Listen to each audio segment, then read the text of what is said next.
যাবি রে নন্দলাল ভিন্নি করি নে রে পাল চড়াবে তোর চরণ ধেনু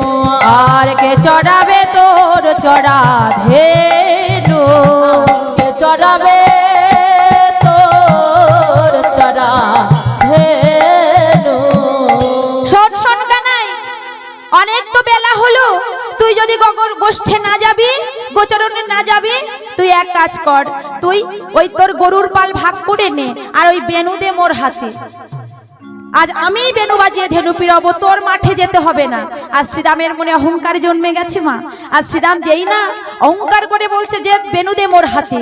আজ কানাই বলছে ঠিক আছে শ্রীরাম আমি তোর হাতে বেনু দেব তুই দেখি কেমন করে বেনু বাজিয়ে ধেনু ফিরাস আজ এমনি ভাবে যেই না কানাই শ্রীরামের হাতে বেনু দিয়ে দিলেন আজ শ্রীরাম কি করলেন বাঁশিটা মা বাজাতে